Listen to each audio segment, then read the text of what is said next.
Welcome to genius mentors 5 minute knowledge series में आपका फिर से एक बार स्वागत है। कॉन्स्टिट्यूशन को जानने की हमारी जो कोशिश जो हम कर रहे हैं, इसमें हम फंडामेंटल राइट्स में पहुंचे हुए हैं, जो कि हमारे पार्ट 3 में लिखे गए हैं, आर्टिकल 12 से आर्टिकल 35 तक, आर्टिकल 12 टू आर्टिकल 35 तक। और इसके अंदर राइट टू इक्वालिटी हमने पढ़ा, जिसके अंदर हमने 5 आर्टिकल्स पढ़े, 14, 15, 16, 17, 18।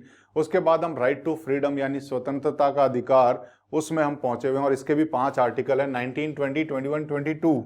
और इसके अंदर अगर एक और आ जाता है जिसको हम बोलेंगे 21A।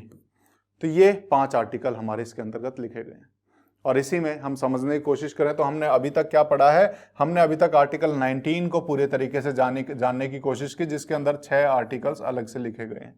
आर्टिकल 19 में ऑलरेडी 6 राइट्स हमें दिए गए हैं, वो राइट्स हमने जानने की कोशिश की पिछली वीडियो में। आज हम पढ़ेंगे आर्टिकल 20 और आर्टिकल 22 को। अब आप कहेंगे बीच वाले क्यों छोड़ दिए? क्योंकि ये दोनों कहीं ना कहीं एक दूसरे से कनेक्टेड हैं, तो इसीलिए मैंने पहले इनको उठाया, उसके बाद हम बाकियों को देखेंगे। लेकिन आज हम आर्टिकल 20 और 22 को समझने वाले हैं। इसको समझते हैं। आर्टिकल 20 क्या कहता है? आर्टिकल 20 कहता है protection in respect of conviction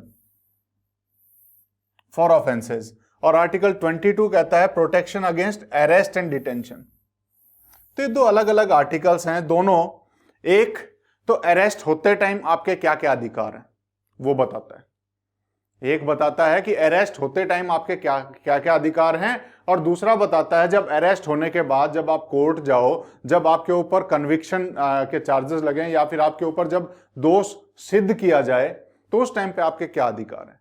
ये है अरेस्ट होते टाइम, और ये कन्विक्शन के टाइम पे, यानी दोष को सिद्ध करते टाइम, जो आरोप आपके ऊपर लगा है उसको सिद्ध करते टाइम आपके क्या अधिकार हैं वो ये है। और अरेस्ट किया गया है तो उस टाइम पे आपके पास क्या क्या अधिकार हैं ये है। अब मैं पहले बता चुका हूं ये सारे फंडामेंटल राइट स्टेट के अगेंस्ट है, क्योंकि स्टेट ही ये चीजें कर सकता है। तो यहां पर सबसे पहले चीज हम देखें तो हम पढ़ेंगे आर्टिकल 22 को पहले। तो protection against arrest and detention, कि अरेस्ट करके रखा और उसके बाद डिटेंशन में डाल दिया, इसके खिलाफ हमारे पास क्या क्या अधिकार हैं। तो सबसे पहली चीज अगर हम देखें, ये जो डिटेंशन है ना, ये डिटेंशन 2 तरह की हो सकती है, एक तो प्यूनिटिव और एक प्रिवेंटिव। प्यूनिटिव डिटेंशन वो होती है जहां पर आपने कोई क्राइम किया है उसके बाद अरेस्ट किया जाए।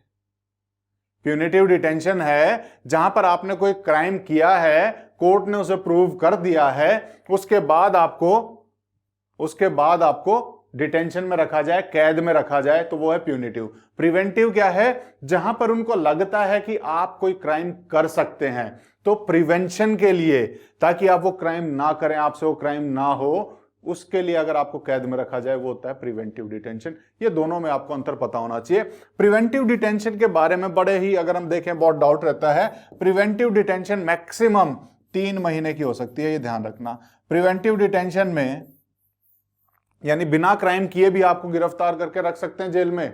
कितने महीने? 3 महीने तक के लिए।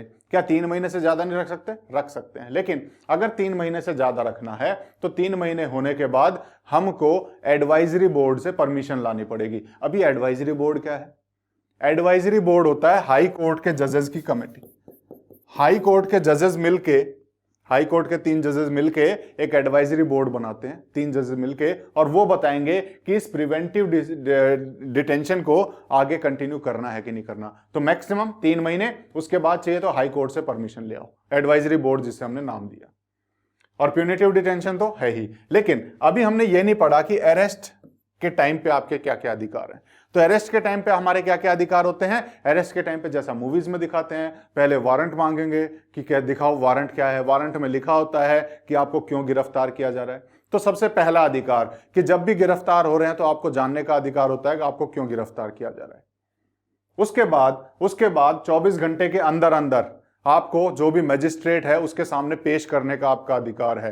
कोई भी आपका रिलेटिव है, नोन है, उसको जानने का अधिकार है, यानी उसको भी बताने का अधिकार है कि मेरे किसी रिलेटिव को बता दो कि मुझे गिरफ्तार किया जा रहा है। यह भी एक अधिकार है। 24 घंटे के अंदर अंदर आपको कोर्ट में पेश, यानी मजिस्ट्रेट के सामने पेश करने का अधिकार है। अगर 24 घंटे के अंदर अंदर मजिस्ट्रेट उसको, आपकी गिरफ्तारी को, उसको जो ठप्पा नहीं लगा देता कि हाँ इसको गिरफ्तार कर लो, इसने काम किया है, नहीं तो आपको छोड़ना पड़ेगा, अगर उसने उसको साबित नहीं किया है, फिर मजिस्ट्रेट ने उसको कंटिन्यू नहीं किया तो मजिस्ट्रेट ने अगर 24 घंटे में पेश नहीं किया तो आपको छोड़ना पड़ेगा यहां पर इस केस में। तो ये अरेस्ट के खिलाफ आपके ये सारे अधिकार हैं जब आपको अरेस्ट किया जाए। लेकिन अरेस्ट हो गए हो, उस टाइम पे दोष सिद्धि के टाइम पे आपके क्या क्या अधिकार हैं वो हम आर्टिकल 20 में पढ़ेंगे, इसीलिए मैंने दोनों को साथ रखा था। तो 22 आपको समझ में आया। अब आर्टिकल 20 पे चलते हैं, protection on in respect of conviction. जब दोष सिद्धि हो रही हो, जब दोष आरोप आपके ऊपर सिद्ध किए जा रहे हो, तो उस टाइम पे हमारे पास इसके अंदर 3 चीजें हैं। सबसे पहली, no ex post facto law. ये क्या चीज है? एक्स पोस्ट फैक्टो लॉ क्या है? कि आपको किसी भी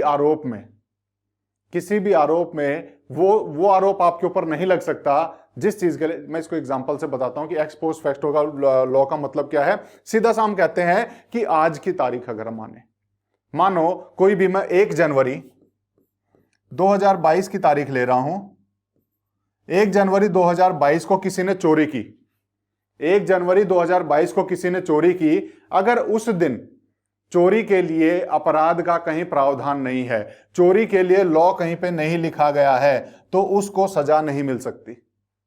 उसको सजा नहीं मिल सकती। क्यों नहीं मिल सकती? क्योंकि चोरी के लिए अपराध का कहीं कुछ लिखा ही नहीं है हमारे उसमें 1 तारीख को।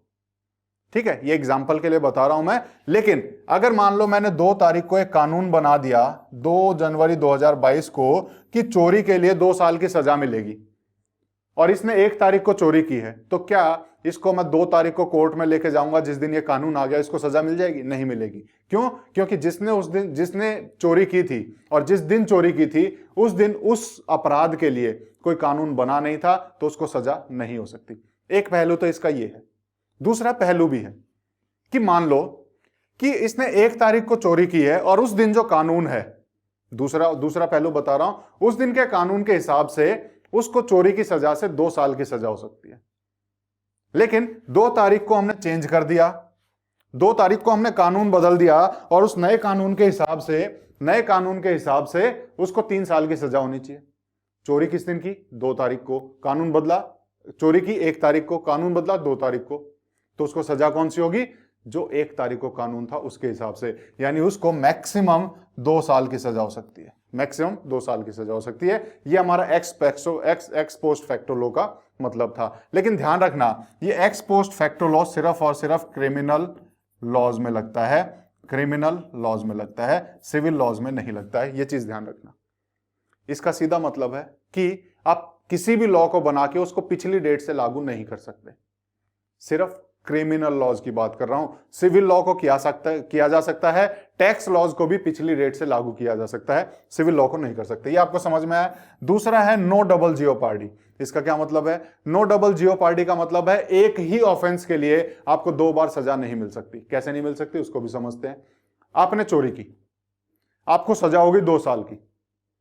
अब जब आप छूट के आ गए, उसके बाद दुकानदार, जिस दुकान से चोरी की, किसी भी पर्सन ने जिसने चोरी की, जो 2 साल सजा काट के आ गया है, उसके बाद दुकानदार फिर से जाएगा जज के सामने और बोलेगा, साहब उस टाइम तक तो हमें लग रहा था कि 50,000 की चोरी की है, लेकिन इसने तो हमारी दुकान से 1 लाख की चोरी की है। तो क्या अब चोरी का उसने अमाउंट बढ़ा दिया, क्या उसको दोबारा सजा होगी? नहीं, क्योंकि वो चोरी की सजा, जिस सजा का जुर्म हो गया है, उसी जुर्म के लिए दोबारा सजा नहीं होगी। लेकिन अगर दूसरा दुकान वाला पहुंच जाए कि साहब हमारे यहां भी इसने चोरी की है, अब ये दूसरा जुर्म है, एक ही जुर्म के लिए 2 बार सजा नहीं हो सकती। लेकिन हां, एक ही तरह के दूसरी बार अगर उसने जुर्म किया है, उसके लिए दूसरी बार हो जाएगी। ठीक है, तो एक ही जुर्म के लिए नहीं हो सकती। ये हमने एग्जांपल से समझा। ये भी आपको समझ में आया होगा कि नो डबल जियोपार्डी का क्या मतलब है, किस टाइम पे आपको कन्विक्शन में अधिकार मिलेंगे। तीसरा है नो सेल्फ इंक्रिमिनेशन, कि जब भी आरोप को सिद्ध किया जा रहा है उस टाइम पे आपको कोई मजबूर नहीं कर सकता कि आप अपना गुनाह खुद कबूल कर लो। इस चीज के लिए आपको मजबूर नहीं किया जा सकता। यहां पर राइट टू रिमेन साइलेंट, जो कि आर्टिकल 19 में आपका अधिकार है, वो लागू होता है कि आप चुप रह सकते हो। ठीक है, यहां पर राइट टू रिमेन साइलेंट का आपका अधिकार लागू होता है, ये चीज ध्यान रखना। तो यहां पर कोई भी मजबूर नहीं कर सकता कि आप अपने आरोप खुद कबूल करो। ये हमारा नो सेल्फ डिस्क्रिमिनेशन है।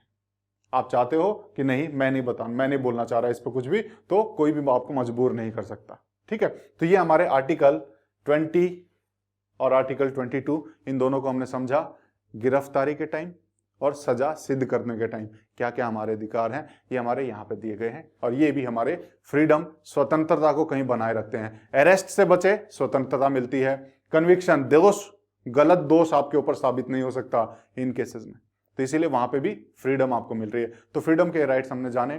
तो हमारी सीरीज कैसी लग रही है हमें जरूर बताएं, कमेंट बॉक्स में लिख के बताएं कि हमारी सीरीज कैसी लग रही है, कंटिन्यू करें या नहीं करें। और दूसरी बात कि लाइक शेयर सब्सक्राइब करना ना भूलें। कोई भी डाउट हो आप हमें कमेंट बॉक्स में लिख के पूछ सकते हैं। आज की वीडियो को हम यहीं रखते हैं, अगले 2 राइट्स को अगली वीडियो में देखेंगे। Thank you, take care, bye bye.